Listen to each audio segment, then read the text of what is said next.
In the previous modules, we studied some of the classical power system economic problems such as economic dispatch, unit commitment, and optimal power flow. We will revisit those problems when we discuss how they are used in electricity markets.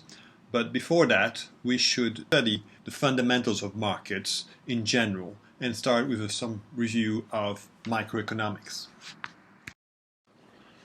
Because electricity markets are rather complex, we will start with something simpler. Let's suppose that we are going to the local farmer's market to buy some apples. Now, don't underestimate the sophistication of markets. Markets have been around for thousands of years, and you can look at them as one of civilization's great advances.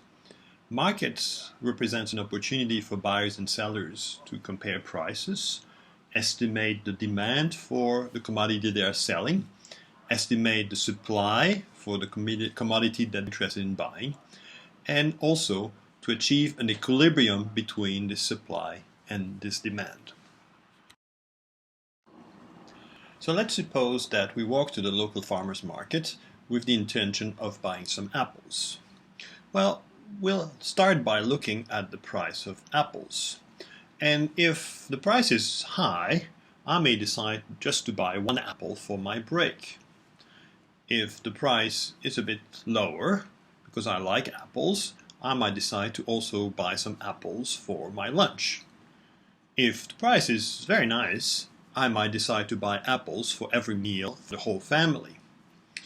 If apples are really in season and price is extremely low, I might decide to also make some apple pie. And if the price is ridiculously low, well, I might decide I waste too much if I bought some apples to try this recipe for homemade cider that I have always wanted to try. The point I'm trying to make here is that consumers spend until the price is equal to the marginal utility. We will buy apples or more apples up to the point where we decide that they are not worth paying the price. The price quantity graph that we had on the previous slide simply reflected my own desire to buy apple. And it had a staircase function because it was just me. If we aggregate the demand of individual consumers over a sufficiently large number of consumers, we will also get a price quantity curve, and as shown here on the left, is going to be a smoother curve. Now this is called the demand function, and it shows how many apples or how many of any commodity the consumers will buy as a function of the price of this commodity, represented by the Greek letter pi. We can also define the inverse demand function that shows the price as a function of the quantity, which is obviously the inverse of the demand function. The demand function shows that the demand for a commodity or some goods decreases as the price increases. Consumers simply buy less of something if the price goes up. Formally, this is called the elasticity of the demand. And there are different types of goods. There are some goods that are said to be highly elastic, and others are said to have a low elasticity. Highly elastic goods are goods that are not essential, or goods for which there is an easy substitution. For those goods, if the price changes, we might want to try something else. For example, if the price of coffee goes up too much, we might drink tea. Low elasticity goods, on the other hand, are essential goods and goods for which there are no substitutes. For example, electricity is an example of a good with very low elasticity in the short term, because it has become essential to modern life, and there are no easy substitutes to electricity. You just can't run your television from gas, for example.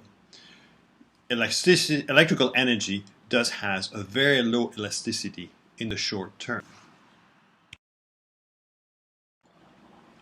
Mathematically, elasticity can be defined as follows. It's represented by the Greek letter epsilon and is said to be equal to the ratio of the relative change in demand, dq over q, over the relative change in price, d pi over pi, and manipulate that expression, you get pi over q times dq over d pi. Now you may wonder why we consider the relative change in quantity and the relative change in price.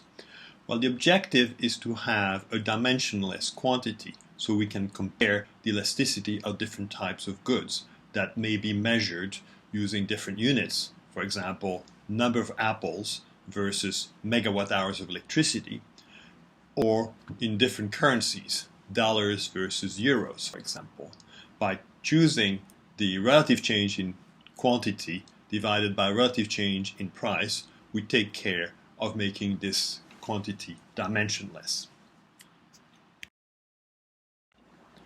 So that was a very brief overview of a consumer's perspective on the electricity market. Let's now move to the other side, the perspective of a producer. And let's suppose that we are producing widgets. And the question that as a producer we have to ask ourselves is, how many widgets should we produce? And our goal is to make a profit on each widget that we sell. And we should decide to produce one more widget if and only if the cost of producing this widget is less than the price we might get on the market for selling that widget. So that means we need to know the cost of producing this next widget. Now when we do that, we should consider only the variable cost of producing the widgets. That means that we will ignore the fixed cost of producing this widget, which is the cost of buying the machines or building the plant where we will be producing these widgets. So let's go to a factory and try to figure out how much producing one more widget would cost us. And let's make a graph where we plot the cost of producing one more widget as a function of the total quantity of widgets that we are producing. And we start with our normal production procedures and do some calculation and calculate the cost of producing one extra widget as long as we are within our normal production range. Now let's suppose that we want to produce some more widgets. Maybe we have in the corner of the factory some older machines that are less efficient, require more fuel, are wasting more raw materials. Therefore, the cost of producing one more widget with these machines will be higher than under our normal operating procedures. If we want to produce even more widgets, well, we may have to have a second shift to have more workers producing widgets, and they have to be paid more. So producing widgets under these conditions will be even more expensive. If we want even more widgets, we'll have to have a third shift, which is night shift, and therefore paid even more.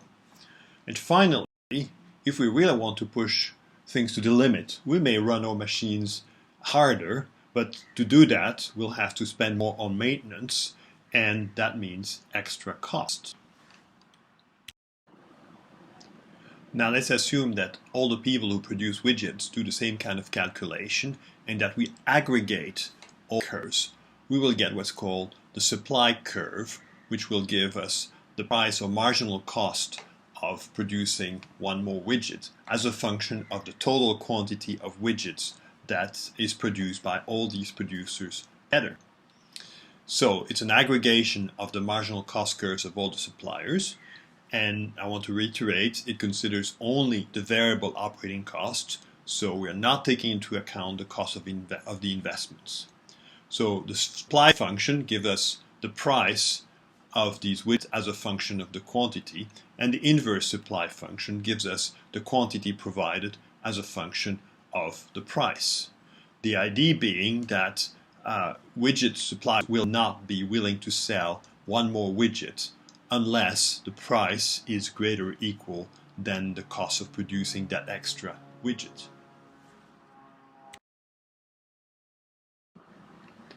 Having defined the supply curve and the demand curve, we are now ready to tackle the problem of the market equilibrium.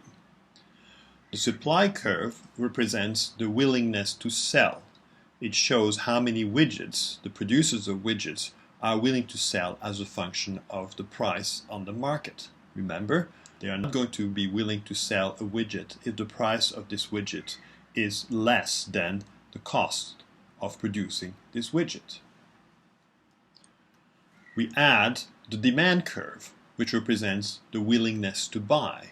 As we define the demand curve, it represents what consumers are willing to pay for widgets as a function of the quantity of widgets. It decreases because further widgets have less benefits than the original widgets. The intersection of these two curves represents the market equilibrium, which defines the market clearing price and the volume of widgets, in this case, that are transacted in this market. It's an equilibrium because it represents a price and a quantity where the willingness to buy is equal to the willingness to sell.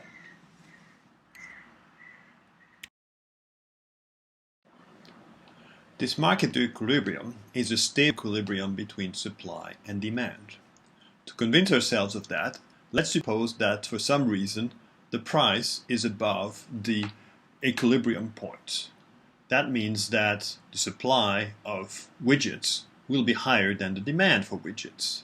So there will be widgets that will not be sold, and therefore the price will drop because the suppliers will realize that if they want to sell their widgets, they have to drop the price. On the other hand, let's suppose that the price is below the equilibrium. Well, that means that there's a demand for widgets that is not met by the supply. That means that suppliers will realize that there is unmet demand, and the price will rise, the quantity of brought to market by the suppliers will increase, and we will find ourselves back at the equilibrium point, which is the market equilibrium. Mathematically, the equilibrium is such that the quantity transacted, Q star, is such that the demand and the supply curves are equal, or in that the price on the market clearing price, is again set by the fact that the demand or the inverse demand and the inverse supply are equal. At the equilibrium, sellers have no incentive to sell for less because they would lose money. Buyers have no incentive to buy for more because the price would be higher than the utility or benefit they get from the commodity that they are buying. You may wonder how we get to this market equilibrium. Well, let's suppose that we're dealing with a commodity that is traded using a centralized auction where an auctioneer gets offers and bids from the buyers and the sellers. And let's suppose that the producers first submit their bids in terms of quantity and price, showing how much they are willing to sell and at what price. And the auctioneer would assemble all the bids that he received from the producers and stack them up in order of price to construct a supply curve showing how the assembled suppliers are willing to sell. Then separately, the auctioneer would receive from the consumers their offers, again in terms of quantity and price, showing how much they are willing to buy and at what price. And the auctioneer would stack those up in descending order of price and construct a demand curve. Then the auctioneer put the two together, and the intersection of this demand curve and this supply curve as built by the auctioneer would determine the market clearing price and the transacted quantity. A few interesting things happen in this market. First, everything gets sold at the market clearing price, even the things that were offered at a lower price or the things that consumers might have wanted to pay a higher price for. They don't have to. So the price is set by the last unit sold, and by last I mean the one that was bid at the highest price by the suppliers. We therefore can define the marginal producer. Marginal producer is the one that sells this last unit, and it gave its offer price for this unit and is going to get exactly its bid when it sells this unit, because that's the market price. We have other producers that we can call inframarginal. Those are the producers that offered a lower price than the market clearing price. So since they get paid more than their bid for the widgets that they are selling, they are collecting what's called an economic profit, which is the difference between the market price and what they have bid in the market. We also have extra marginal producers. Those are the ones that offered to sell at a price that was higher than the market price, and those sell nothing.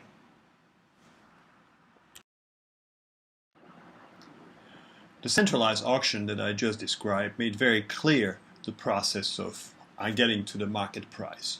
But there are centralized auctions, but most of the time there aren't. Lots of products get sold through what's called bilateral transactions, where producers and consumers trade directly and independently without the help of an auctioneer. But the result is the same, because consumers will shop around for the best deal, and producers will check the competition's prices. And because we have this open market where consumers can go around and look for the best deal and producers can see what others are offering, the market will discover the equilibrium price without needing an auctioneer to stack up bids and stack up offers and find the intersection to determine the market price. The market discovers the price by itself and the quantity transacted. The word efficient is important because to have an efficient market, some conditions must be satisfied. And it mostly has to do with access to information. For a market to be efficient, all the buyers and the sellers must have enough information about the prices, about the supply of goods, and the demand for these goods. And the factors that make a market efficient include the number of participants. If you have more participants, their combined action will result in a more efficient market. Standard definition of commodities also make it easier to compare the goods that are sold by different suppliers. It makes it easier for consumers to know that they are getting the value that they are looking for in the product. And in general, good information exchange mechanisms help make a market efficient. So here are some examples. An open-air food market can be considered to be an efficient market because usually you have a number of suppliers selling comparable goods and you have a number of consumers walking around doing comparison shopping. At the other extreme of technology, you can have things like the Chicago Mercantile Exchange that relies heavily on information technology to provide information about prices and quantities that various traders are willing to buy or sell. Used cars are the standard example of inefficient markets. Unless you're a specialist in that, you don't have a whole lot of information about what value a used car has. You don't really know if it has been in too many accidents, if it has been taken carefully. So you have a hard time comparing different used cars and deciding whether it's a good deal or not such a good deal. Let's introduce the concept of consumer surplus using a simple example. Let's suppose that we go to the market and find out that the market price for apples is 10 cents an apple.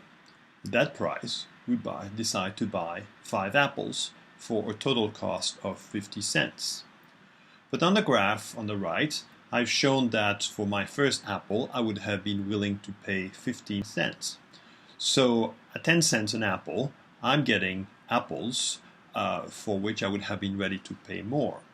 So in this graph, the blue triangle below the demand curve and above the rectangle showing the total cost I paid for these apples represents what's called the consumer surplus, the extra value that a consumer gets because it gets to buy all the apples at a market price, even those for which he would have been willing to pay more.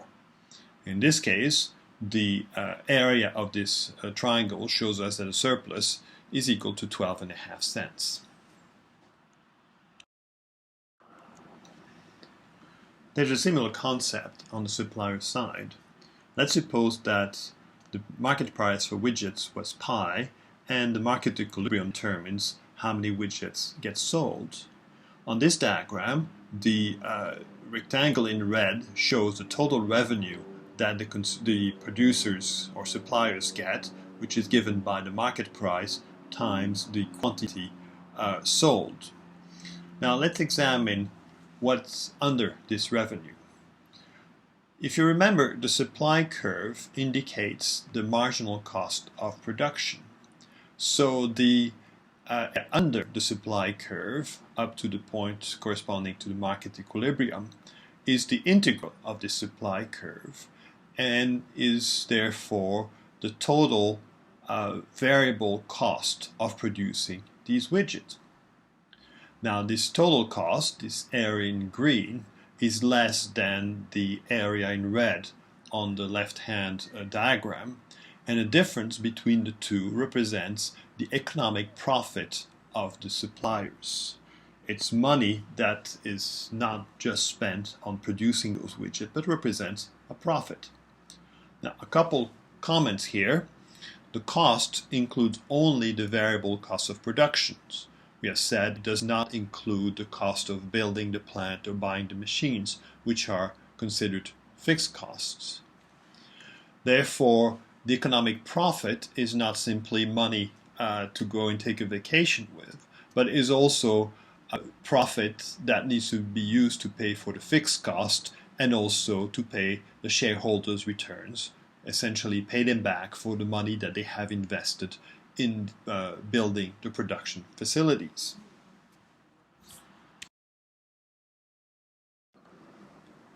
Let's put these two concepts together. Let's suppose that we have a market for a certain commodity and that this market has reached an equilibrium with a certain market price. We have a consumer surplus, which is represented by the red triangle, and a supplier's profit, which is represented by the blue triangle. And the sum of these two quantities is what's called the social or global welfare. Now, this social welfare comes because we have a market price, and that everything in the market gets sold at this market price. Therefore, consumers get some of the commodity at a price lower than they would be willing to pay. Therefore, that's a surplus. And some of the producers get to sell at a price higher than their marginal costs of production, and therefore they make an economic profit. The size of the social welfare reflects the fact that we have a well-functioning market.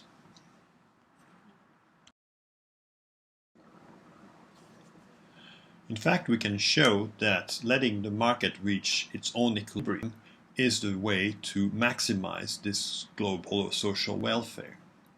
Let's look at what happens if, for some reason, the market price is, the price is set at a value higher than what the market would be deciding by itself. Because this price is set higher than the market price, consumers will decide to buy less. So you can see that in this little diagram we have a smaller red triangle, meaning that we have a smaller consumer surplus.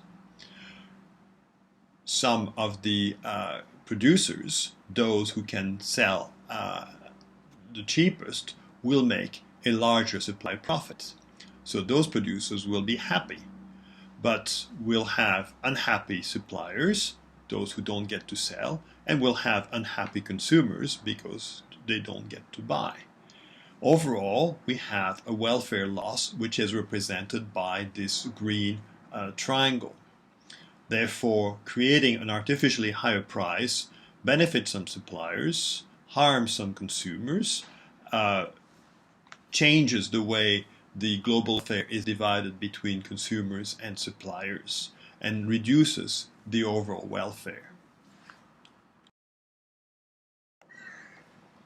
And what happens if the price is set artificially low, lower than the market equilibrium itself? Well, at this artificially low price, a number of suppliers will not be willing to sell, so there will be less of the commodity for sale. The price will be lower, but therefore we will get a higher consumer surplus, but a smaller supplier profit. Some of the consumers will not be happy because they won't get to buy, and some of the suppliers will not be happy again because they won't get to sell. Overall, we will again have a welfare loss represented by the green triangle.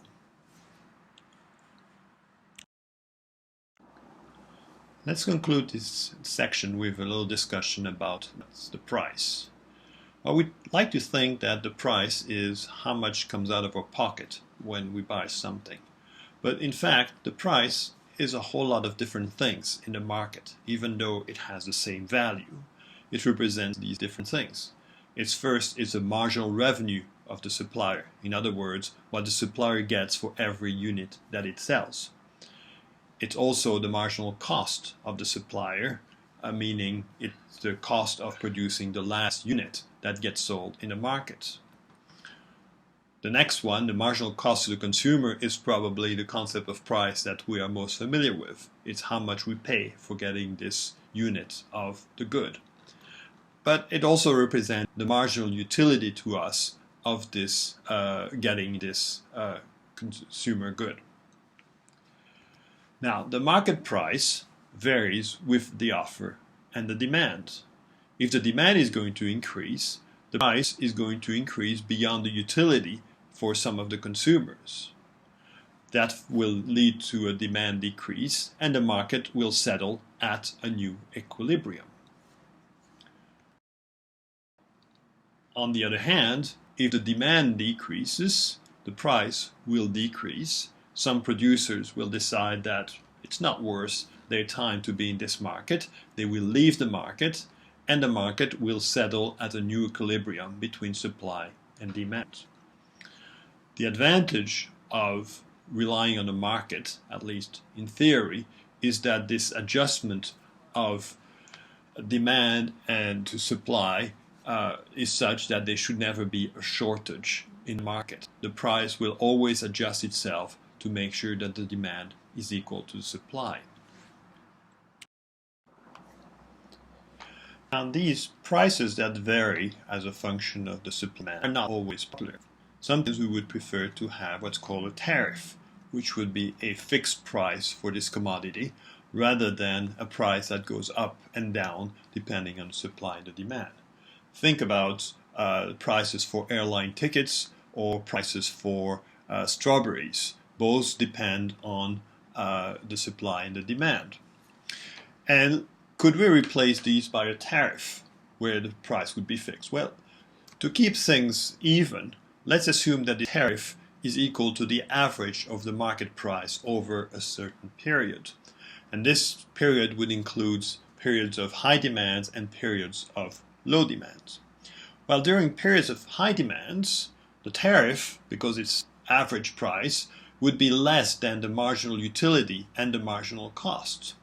That would mean that consumers would continue buying this commodity rather than switch to another commodity. They would keep buying strawberries in January rather than moving to a fruit that is in more abundant supply at that time of the year. On the other hand, during periods of low demand, the tariff would be higher than the marginal utility and the marginal cost. If consumers could buy at a price rather than a tariff, they might move back from other commodities to this commodity. They might move back from buying apples to buying strawberries, or they might decide that this is actually a good time to go flying or somewhere on a vacation. So having a price rather than a tariff is more economically efficient because it encourages consumers and suppliers to do the right thing depending on the conditions, while a tariff does not do that because it averages all these fluctuations.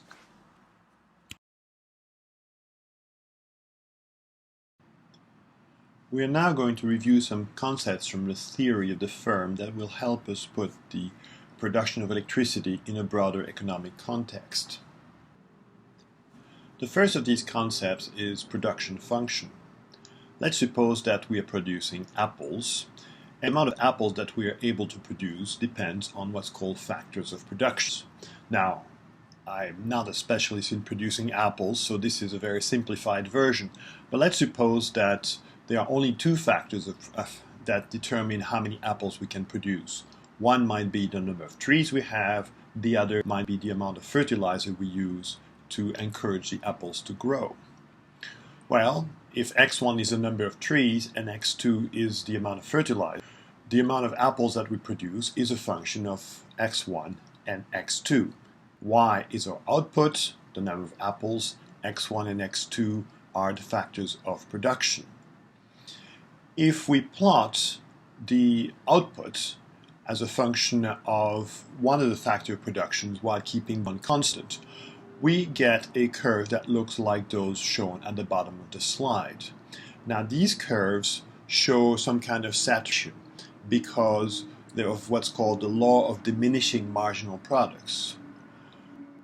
If you keep the number of trees fixed, well, you can put more and more fertilizer, but at some point it becomes less and less effective. So the amount of apples that you produce is not going to keep on increasing as a function of the fertilizer.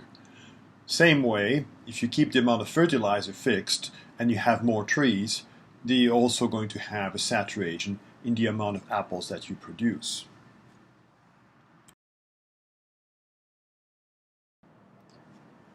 As I just mentioned, the amount that we can produce depends on a number of factors of production.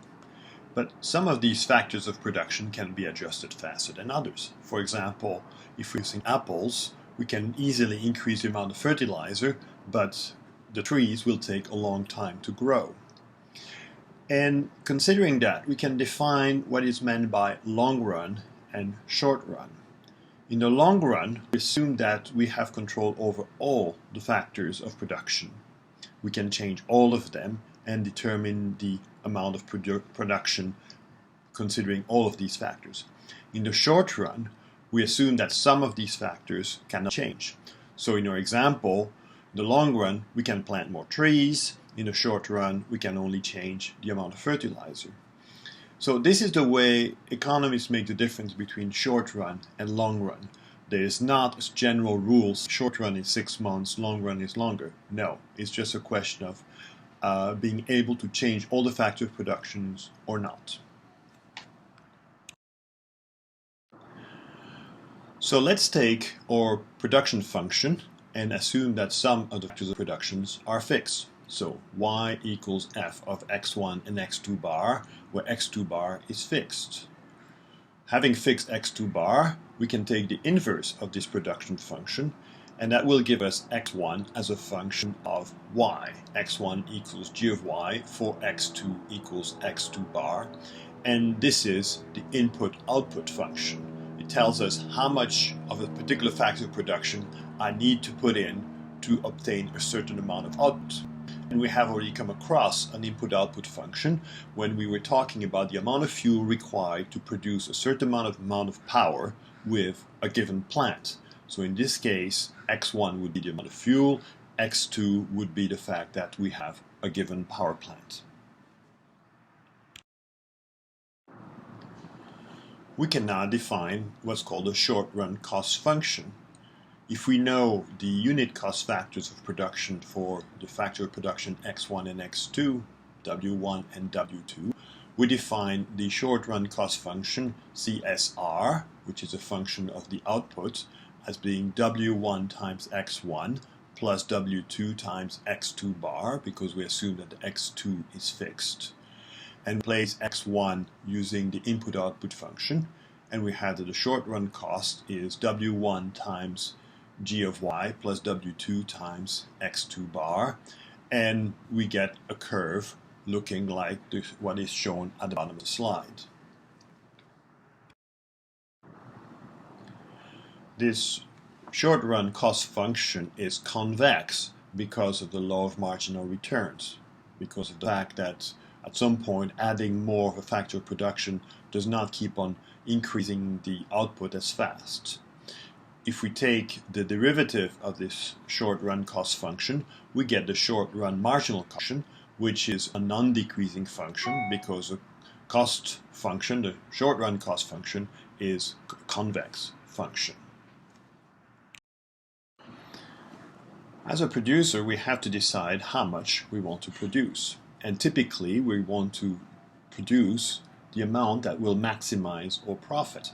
Now, our profit is given by the product of the market price for our product, pi, the quantity that we are producing, y, and we subtract from that the cost of producing this output, y star of y, and we're trying to find a value of y that maximizes this amount.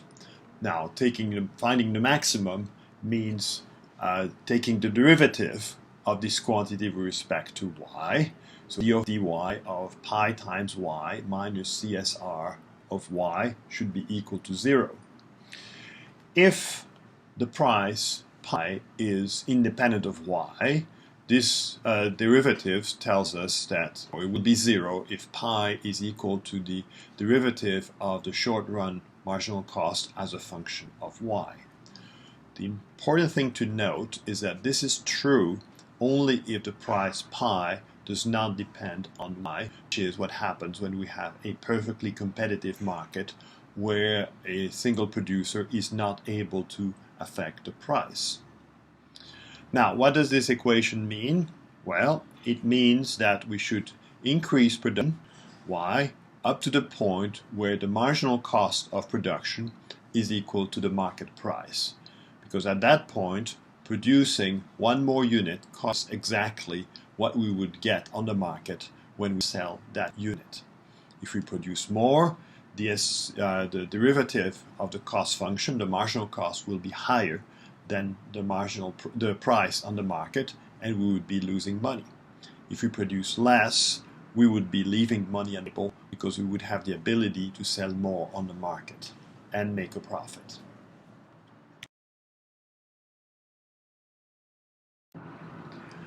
Let's have another look at costs, and let's first take the accountant's perspective on costs. One thing I have already mentioned is that in the short run, some costs are variable and some other costs are fixed. So if we plot our production costs as a function of the quantity we produce, we get a function like the one shown on the right of the slide, which has a non-zero value for zero quantity produced because we have those fixed costs. Variable costs typically involve the labor, materials, fuel, and transportation. All of these are a function of the quantity produced. Fixed costs tend to include the equipment, the land, the overheads, salaries of the executives, and so on. Now, we amortize those costs because we need to spread them around the quantity that we produce. We also have things that are called quasi-fixed costs. In our case, it's particularly interesting because the startup cost of a power plant is a quasi-fixed cost. It is incurred if we start the power plant, and is then not a function of the amount of power produced by this plant. It's also useful to discuss the terms sunk cost and recoverable costs. If we decide to stop production completely, some of the costs that we have invested in the building the plant and buying machines will be recoverable in the sense that we might be able to sell the land and sell the metal for scrap. So we will recover some of those costs. On the other hand, some of these costs will be sunk or lost because we'll never get them back. The cost of building a transmission line, well, if we remove the transmission line, we'll get something for the metal, but it will certainly not cover the whole cost that we put in building this transmission line.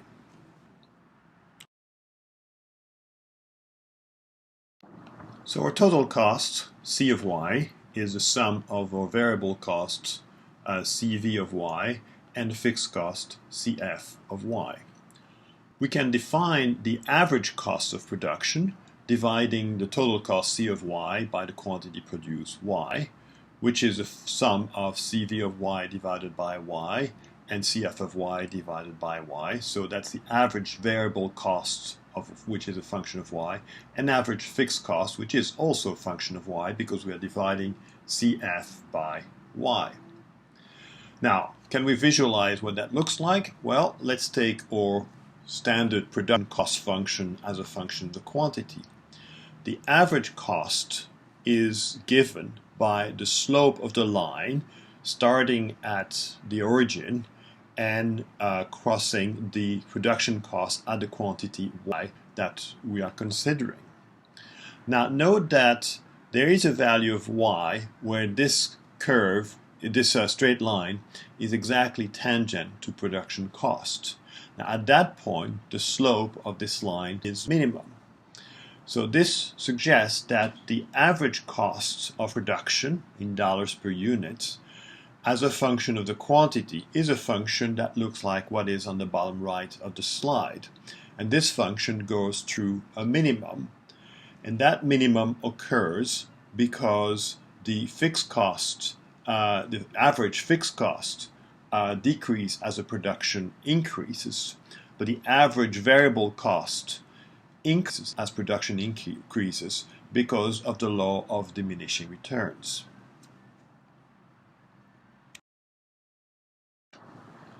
It is very important to understand the difference between marginal cost and average cost.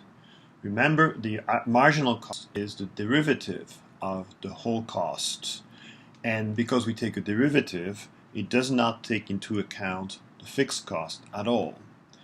And the typical marginal cost function as a function of the amount of production looks like the red curves labeled MC on this slide.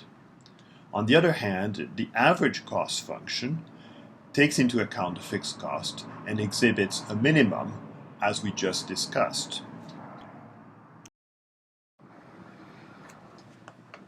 I've already argued that because the marginal cost is the cost of producing one more unit, the amount that we should produce should be such that the marginal cost should be exactly equal to the market price that we can get for this unit.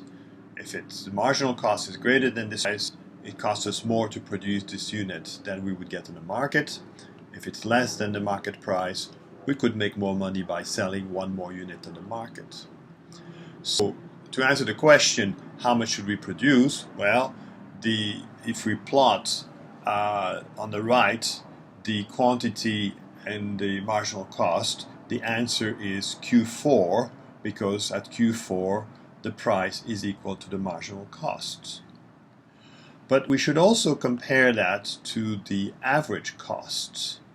Notice that the average cost, the price is equal to the average cost for Q1 and for Q3. If Q4 is less than Q1, or average cost of production is going to be greater than the market price, and we will actually be losing money even if we produce a Q4 because we will not be recovering our fixed costs. Producing at Q2 would mean producing at minimum average cost. That's not particularly interesting. What we should be doing is producing at the point where the price is equal to the marginal cost. Let's introduce a form of cost that is particularly important for economists, and it's called opportunity cost. Let's suppose that we have some money and that we have to decide whether we're going to use this money to grow and sell apples or to grow and sell cherries. What should we do?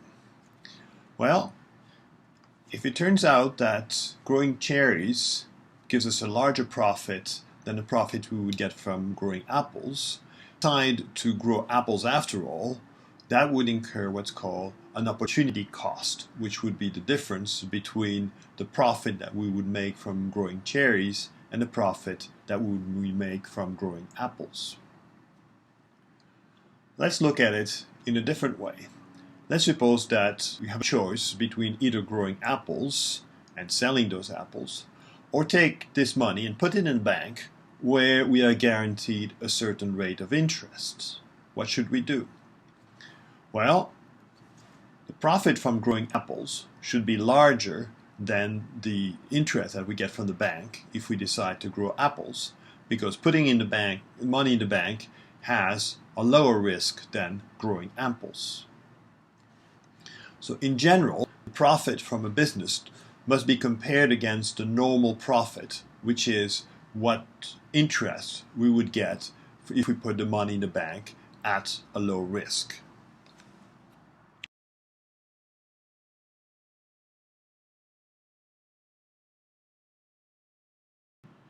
In this section, we will talk about risks and about how these risks are managed in markets and contracts.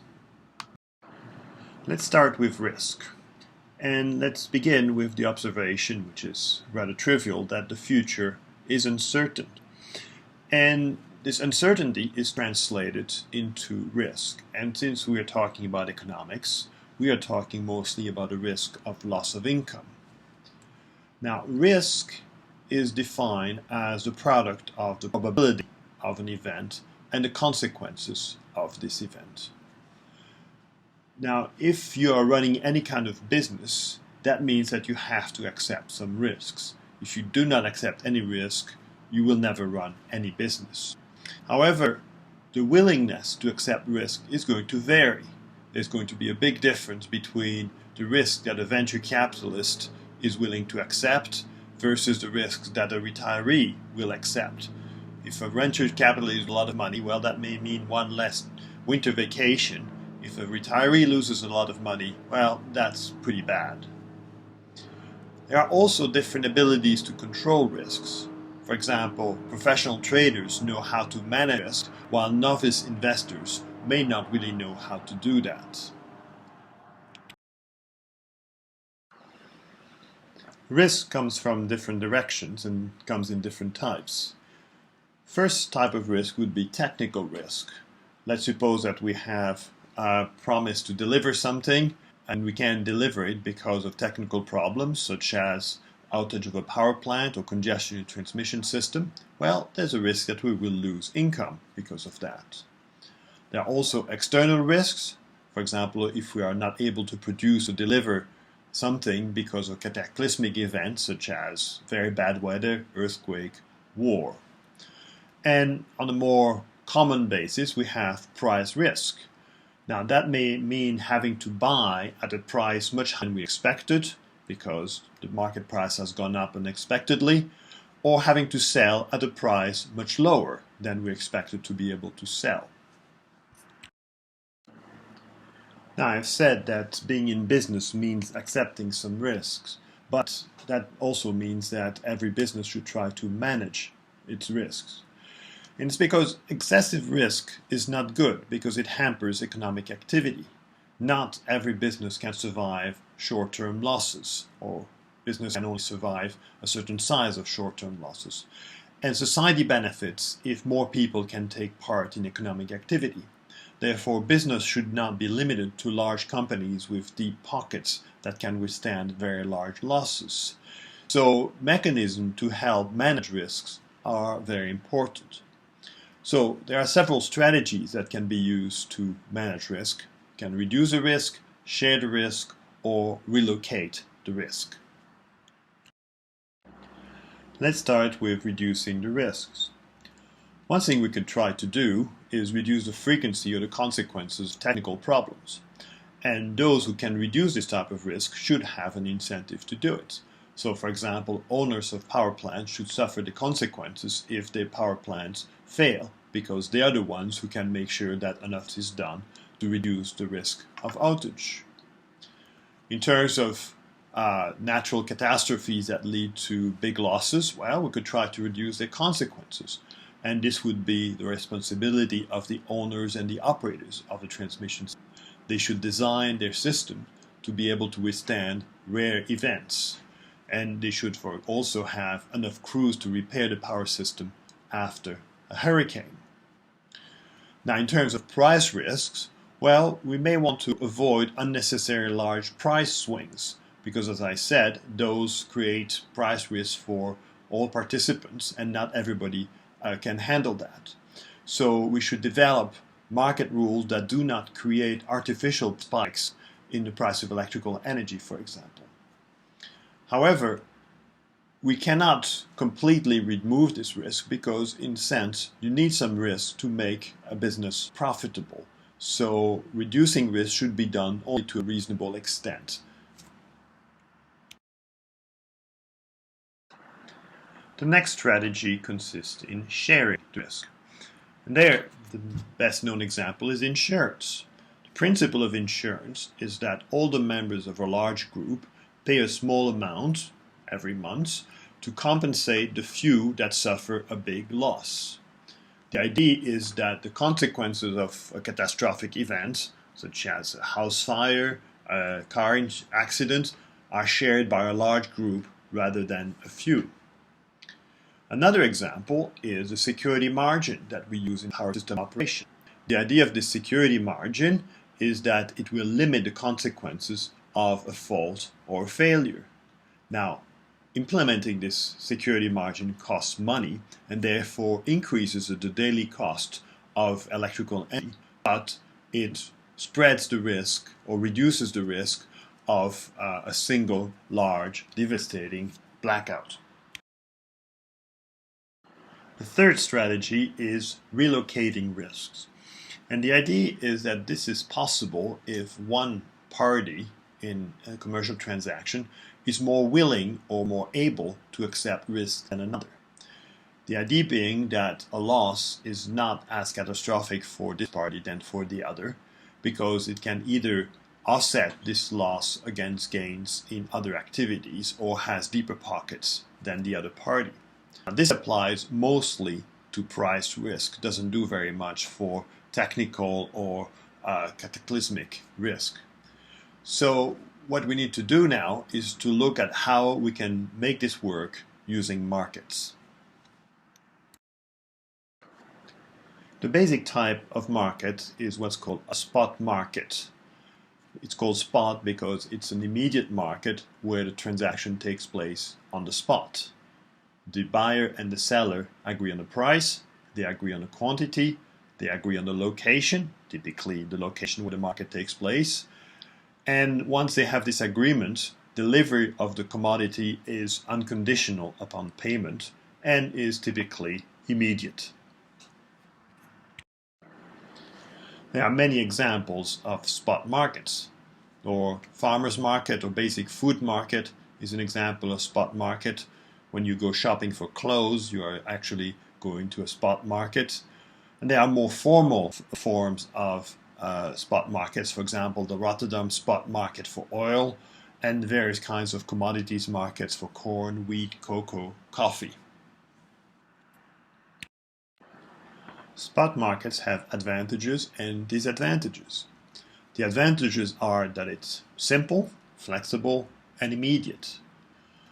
Advantages are mostly related to price fluctuation, because in a spot market, the price can change very fast and very widely based on the circumstances. For example, if there's a frost in Brazil, the price of coffee beans on the spot market will change very quickly. Or if there are troubles released, well, the price of oil on the spot market will jump. So there are therefore risks associated with the spot market, and these risks stem mostly from these wide price fluctuations. For example, a small producer may have to sell at a low price if he or she sells on the spot market, or a small purchaser may have to buy at a high price, and that's what we called price risk a few minutes ago. Another problem with spot markets is that they may not have much depth. If there are not enough sellers, the market is said to be short, and if there are not enough buyers, the market is said to be long. So if the market does not have much depth, if you have to buy and sell a large quantity in the spot market, well, you will have a big effect on the price. Therefore, relying on the spot market for buying or selling large quantities is not a good idea because the risk is just too high. Let's take an example dealing with buying and selling wheat. Let's suppose that we have a farmer who produces wheat and a miller who buys wheat to make flour. Now the farmer carries the risk of bad weather, and that's a risk that any farmer has to deal with. The miller carries the risk of a breakdown of its flour mill, so the miller will be responsible for making sure that the plant is well maintained. Neither the farmer nor the miller control the price of wheat because they are both small businesses and the price of wheat is driven by a very large market. So what would happen at harvest time if they relied on the spot market? If the price of wheat on the spot market is low, well, that could be devastating for the farmer, but would be a good deal for the miller. On the other hand, if the price is high, that could be a very good deal for the farmer, but could be very bad for the miller because it would make its flour very expensive. So, what should the miller and the farmer do? Well, the first option is just to accept the spot price of wheat. But you could say that's pretty much like going to a casino. It's like gambling because this price could be high or it could be low. Another option that they have would be to agree ahead of time on a price that is acceptable to both parties. And that leads to the idea of a forward contract. A forward contract is an agreement that covers the quantity and the quality of the goods, that covers the price, and that specifies a date of delivery, which is usually not immediate, it's sometime in the future. The seller will be paid at the time of delivery, but this delivery will be unconditional in the sense that once a contract has been signed, it has to be honored. The goods have to be delivered and a payment has to be made. Well, how could this work between our miller and our farmer? Well, let's suppose that on the 1st of June, they agree on a forward contract for the delivery of 1 ton of wheat at $100 on the 1st of September. At the maturity of this contract, which is on the 1st of September, the seller, in this case the farmer, delivers 1 ton of wheat and the buyer pays $100. Now, if at that time the spot price for wheat was $90, the seller makes a profit on paper of $10 because if it hadn't signed this contract, it would have only made $90. So how did these parties set the price in the forward contract? Well, they consider their alternative, and in this case the alternative is to buy or sell on the spot market and accept the spot price. So both parties are going to forecast what the spot price is likely to be. And what they are doing in a forward contract is to share the risk that the price is going to differ from what they expect it to be. The difference between the contract price and the spot price at the time of the delivery is going to represent a profit for one party and a loss for the other. Now, that's good because in the meantime, they have been able to get on with their business. The farmer has had some certainty that he needed to buy new farm machinery, and the miller has been able to get on with the business of selling flour to bakeries. But we have to consider the attitude that both parties have towards risk. Can they both accept the same level of risk? Well, let's start by supposing that both parties forecast the same value for the spot price at the time of delivery. If they have equal attitudes towards risk, meaning they both like or dislike risk to the same, then the forward price that they will agree on is going to be equal to the expected spot price. However, sometimes one party is more risk averse than the other. So what are the consequences of that? Well, let's suppose that the buyer is less risk averse than the seller. Well, that means that the buyer is in a better position to negotiate a forward price that is going to be lower than the expected price. And the seller will agree to this lower price because it reduces its risk. The difference between this expected spot price and the forward price is called a premium. And this is a price that the seller is willing to pay to reduce its risk.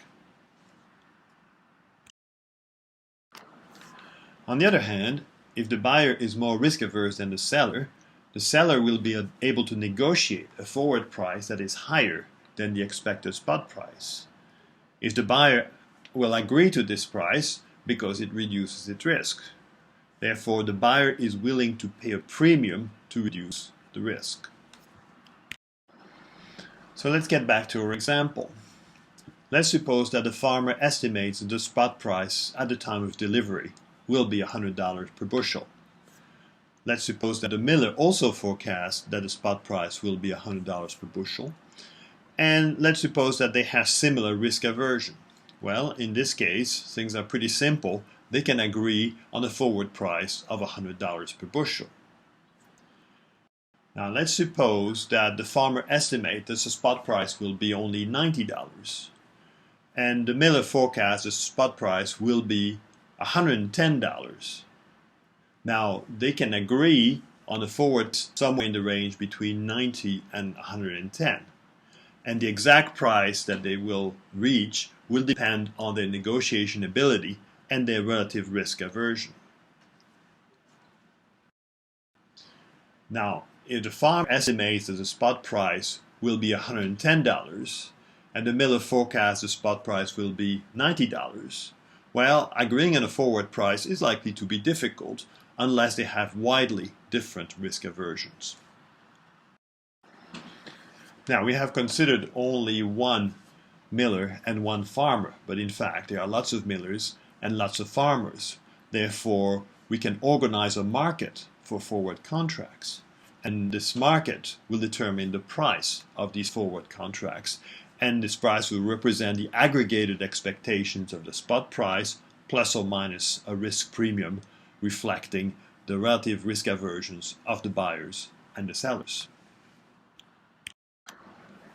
So let's take a scenario. Let's suppose that the millers are risk averse or less risk averse than the farmers. Therefore, the forward price is set below the expected spot price and the farmers pay a premium so they can get on with their business. Well, let's suppose that at time of delivery, the spot price turns out much lower than the forward price because of a bumper harvest. So what happens? Well, the farmers breathe a sigh of relief because if they had been forced to sell at spot price, they would really not be making a lot of money. The millers take loss. And therefore, the following year, the millers are probably going to ask for a much bigger premium. And it might be difficult at that point for the millers and the farmers to get to an agreement on a price. The problem is that the farmers and the millers are only dealing in wheat.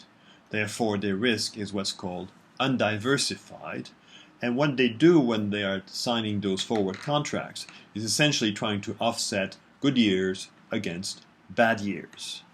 But that means that the risk that they face remains high and that we should be looking for other forms of risk management that would help them do business. So to reduce risk further, we should diversify. And by that I mean try to deal with more than one commodity so that we can average the risk over different commodities. Now, that may not be good for a farmer because they may not want to diversify their production because it could be inefficient. They may be in a region where you really should be growing and not oranges. So far we have considered that we have only physical participants in our markets. And these physical participants produce, consume, or store a commodity. And they tend to face undiversified risk because they deal only with this one commodity. But we can also have another group of participants in this market, traders, also known as speculators. Now these traders cannot or do not want to take physical delivery of the commodity and they do not produce a commodity. However, they can diversify their risk by dealing in many commodities and they can specialize in risk management. So as I've said, these trading by speculators, the speculators cannot take physical delivery of the commodity.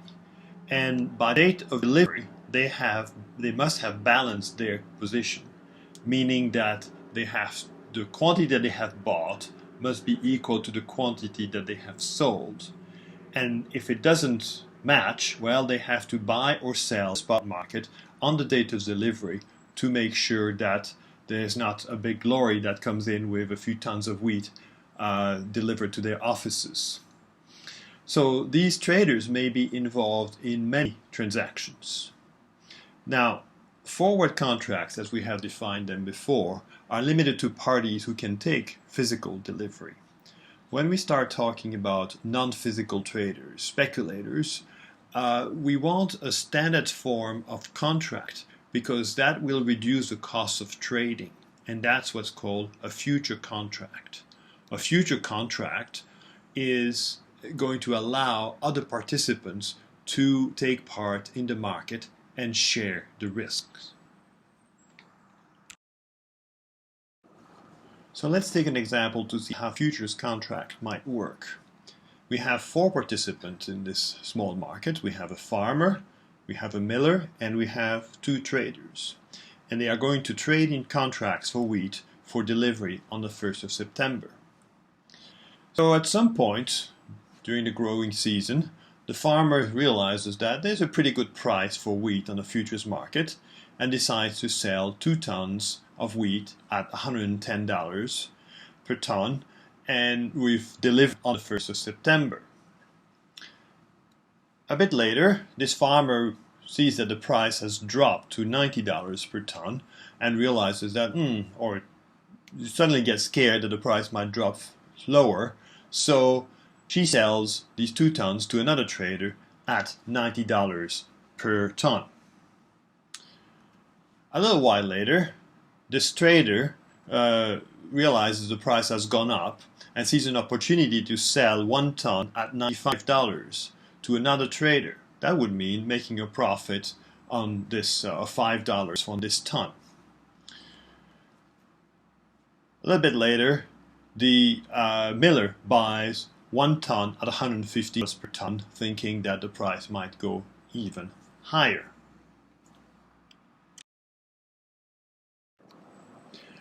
Let's now see what happens on or shortly before the 1st of September. Our farmer has sold 2 tons at 110 and 2 tons at 90.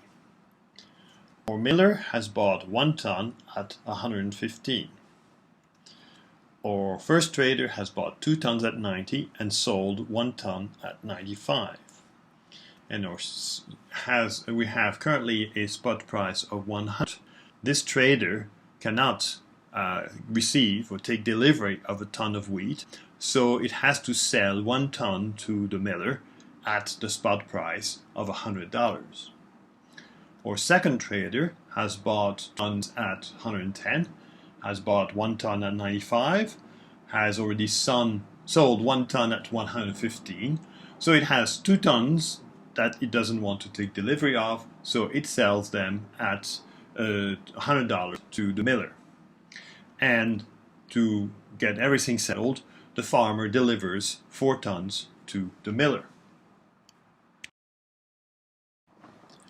So how did things turn out for all these participants, considering the spot price ended up being $100 on the 1st of September? Well, the farmer sold 2 tons at $110 and sold 2 tons at $90. So it wouldn't have made any difference if he had waited for the spot price, but then nobody knew that the spot price would be exactly $100 on the delivery date. The miller bought 1 ton at 115 and 3 tons at 100, so would have been better off waiting for the spot price, but in the meantime, he got to have some sleep. This trader bought 2 tons at 90, sold 1 ton at 95, sold 1 ton at 100, so he made a net profit of $15. And the trader bought 2 tons at 110, bought 1 ton at 95, sold 1 ton at 115, sold 2 tons at 100, for a total net profit of 0. So no big bonus this year. A word about the importance of information in a market like this one. You will have noticed that the speculators or traders own some of the commodity before it is delivered. So while they own this commodity, they are carrying the risk of a price change. And if the price goes against them, well, they could lose a lot of money. So that's why they need deep pockets or large financial resources. Now, if you don't have additional information, this is a bit like gambling. Now, this is not pure gambling because the other participant, the physical participants, are willing to pay a price for not having to worry about this price risk so they can get on with their own business and sleep at night. However, traders will try to have some additional information because it's going to help them make money. So for example, if they can have a global perspective on the harvest for wheat, if they're in wheat, that will help them get a better idea of where the price of wheat might be going and when is a good time to buy and when is a good time to sell. Similarly, in electricity or gas markets, if you can have better long-term weather forecast and if you know how this weather is going to affect the demand for electricity and gas, you might make better decisions about when to buy and sell gas on these futures markets. Let's now examine another tool that is used to manage risks, and that is options. Spot markets, forward markets, and future contracts, in all of those, delivery is unconditional. Once you have entered into a contract, you're obliged to deliver or buy or pay. On the other hand, with options, delivery is conditional. But what do I mean? Well, there are two types of options. A call option gives you the right to buy at a certain price at a certain time. So when you buy a call option, you essentially buy a piece of paper where it is written that the person who owns this option has the right to buy from somebody else at a certain price at a certain time, a certain quantity of the commodity. A put option is, again, a piece of paper that gives somebody the right to sell at a certain price at a certain time to somebody else. Now, when we're talking about options, there are two prices that we need to consider. There is the exercise or strike price, and that is the price paid when the option is exercised. So that's the price written on the piece of paper which represents the option. And then there is the premium or the option fee, which is the price that you pay to get this piece of paper, this option, in your hand. Let's take a couple of examples to clarify how this works. Let's suppose that I have purchased a call option with an exercise of $100 for a certain commodity, and that this option is about to expire. By that I mean that we are reaching the date that is written on the piece of paper. If the spot market at that time is $90 for this commodity, this option is worth nothing because I would rather buy at the spot market price than at $100 because 90 is less than 100. On the other hand, if the spot market at that time is $110, my option is worth $10. And the holder of the option, in this case me, will make money if the value of this option, in this case $10, is more than the option fee I paid to buy the option, to buy this piece of paper. Let's now take an example with a put option. Let's suppose that I have purchased a put option with an exercise price of $100, and that, again, this option is about to expire. Well, if the spot market price is at $90 for this commodity, my option is now worth $10 because I would rather sell my commodity at 100 than at 90. On the other hand, if the spot market price is 110, my option is worth nothing because I would rather sell on the spot market at 110 than at 100 as written in my option. And once again, I will have made money if the value of my option is more than the option fee that I paid to get this option.